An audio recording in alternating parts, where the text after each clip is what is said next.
Hi there, everyone. I'm here to talk a little bit more about exercise 3, details in scene. This is Robert's proxy, who has left me. My proxy, Robert, has abandoned me to Isabel for a while. I don't mind so much. I like Isabel, also as a Mario Kart driver, Robert's proxy says.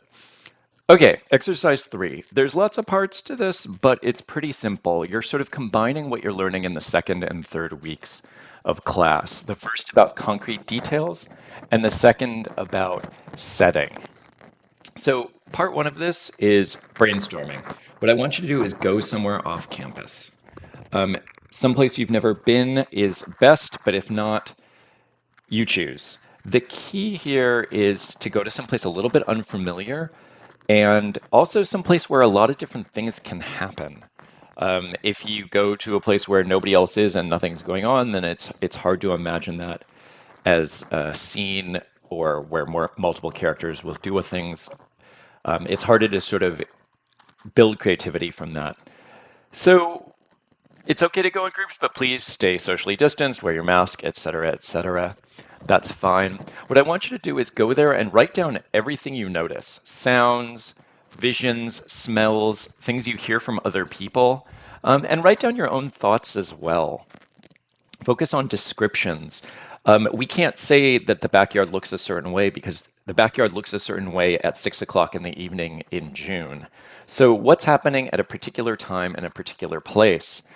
Bearing in mind for your creativity that at different times of the year or different times of the day or for different people can use a place in very, very different ways. I like to talk about playgrounds in which many different kinds of things can happen, some of which are not play, some of which are, talking on the phone to relatives or sitting on a bench during a lunch break or any number, trying out a firecracker, any number of different things.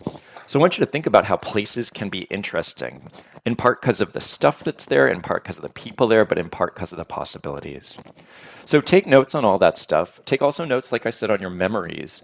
Part of what we want to do with fiction is move from exterior states to interior states. Characters interact with the outside world and then they have thoughts, they have judgments, they have opinions. Their brain goes to a memory. And that's part of the work of fiction, is to give us a really good sense of how the inside world and the outside world are interacting.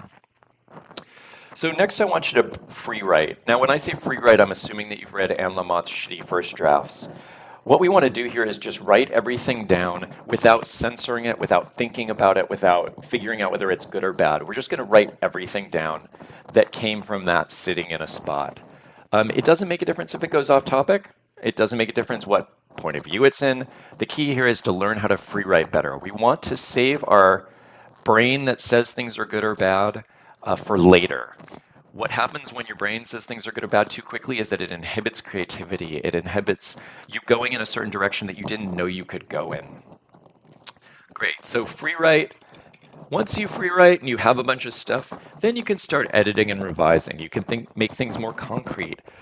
You don't have to stay true to what you saw or what you smelled, right? You may realize that it's better for somebody may smell roses, but it might be better for them to smell honeysuckle, or it may be that they smell roses and they don't like roses. That's less expected. So the key here is to focus on details, but they can be fictional details. Highlight the words and sentences and images that interest you, and also, underline the ones that don't. Get used to seeing what's concrete and what is people can sort of smell or visualize, and what is just kind of generic. Lastly, this is your optional challenge, which is, and I've already alluded to this, which is move between exterior and interior states. Your scene might just be somebody sitting on the ground in a park, but what would be the best kinds of writing for me in this exercise is that they're really aware of the outside world, and that outside world triggers very precise concrete things in their interior world. Remember that people don't always think in concrete sentences or in full sentences, so you might want to play with your language here when they're thinking in an interior way. All right, that is it. 2 to 3 pages double spaced. Key here is noticing things. Pay attention. All right, that's it.